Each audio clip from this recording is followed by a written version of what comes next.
আসসালামু আলাইকুম। আশা করি সবাই ভালো আছেন। আল্লাহর রহমতে আমিও ভালো আছি। সকাল সকাল এখানে রাইস কুকারে গরম পানি দিয়ে দিছি গোসলের জন্য। জেএনের বাবার গ্যাসের চুলায় তো দেই না, যেহেতু সিলিন্ডার ব্যবহার করি। তো এতখানি গরম পানি হইতো তো অনেক সময় লাগবে, এর কারণে রাইস কুকারেই দেই প্রত্যেকদিন গরম পানি।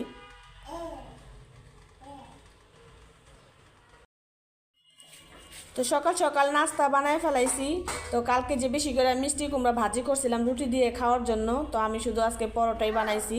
আর এখানে যে মিষ্টি কুমড়ার ভাজি, এই দিয়ে আজকে নাস্তা করব।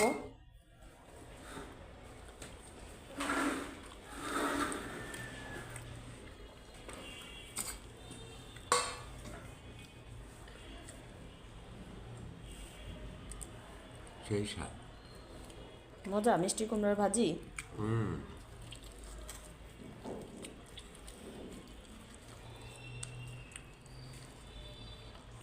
অনেক মজা।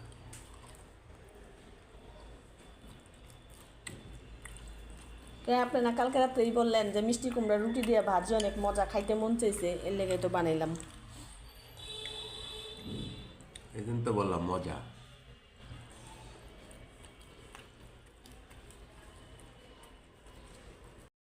নাস্তা খাওয়া শেষ, তো আমি এখানে 1 কাপ চা বানাই নিছি। বেশি করেই বানাইছি, আমি এত চা খাই না, কিন্তু আজকে একটু বেশি করেই বানাইছি। গলাটা কেমন ব্যথা ব্যথা করতেছে। তো কালকে যে রাত্রে মেলা হয়েছে, মেলায় গেছিলাম। মেলা বলতে কি, ওয়া যে যে মেলা বসে ওই মেলায় গেছিলাম, একটু হাঁটাহাঁটি করছি। তো বাচ্চাদের সাথে অনেক চিল্লায় কথা বলতে হয়েছে, মানে গলা ব্যথা ধরে গেছে। তো এখন একটু গরম গরম চা খাই নিব। নাস্তা খাইছি একটা রুটি ভাজি দিয়ে, অনেক ভালো লাগছে। আর জায়ানের বাবা খায়া তো চলে গেছে। তো চা খায়া এখন দেখি কি রান্না করব। প্রতিদিন চিন্তা ভাবনা, সকালে কি নাস্তা, দুপুরের কি রান্না করব। আর জায়ানের দিকে চিপস, দোকান থেকে কি কি নিয়ে আসছে, চিপস, তারপরে মিল্কশেক, ওইগুলি এখন খাইতেছে। নাস্তা খায় নাই।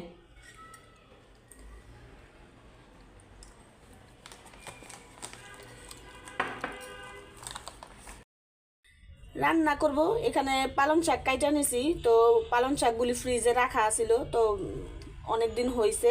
তো এই পালং শাকগুলি দিয়ে এখানে আলু কাইটা রাখছি, মাখা করব, মাছ দিয়ে মাখা দিব। আর ডাল ভুনা করব। আর কি করব দেখি, কয়েকটা গুঁড়া মাছ বের করছি, গুঁড়া মাছ করকরা ভাজা করব।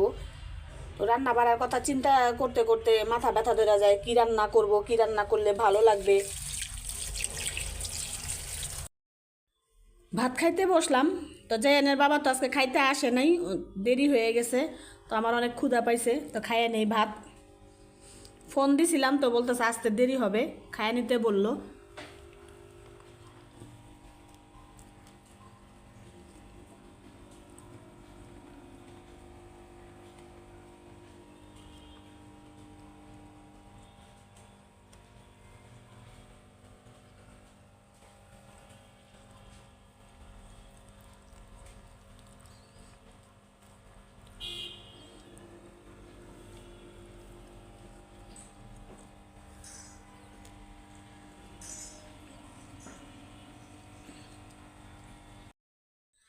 পালং শাক আর আলু দিয়ে যে মাখাটা মাছ দিয়ে এত মজা হয়েছে।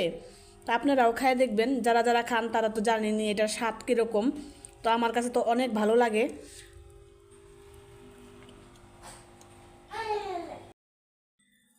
তো জায়ান খেলা করতেছে, ও একা একাই সুন্দর এখন খেলা করে।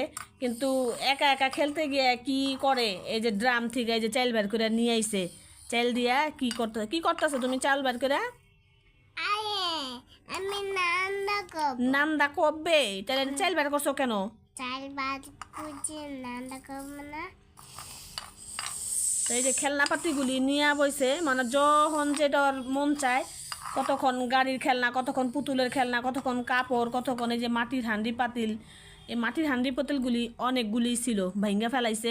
পুতুল ছিল একটা, ওগুলিও ভাঙ্গা ফেলাইছে। তারপরে কড়াই ছিল, তার ভাতের পাতিল ছিল, ঢাকনা ছিল, সব ভাঙ্গা ছিল। এখন মাত্র যে কয়টাই আছে, এখন এগুলি দিয়ে খেলতেছে।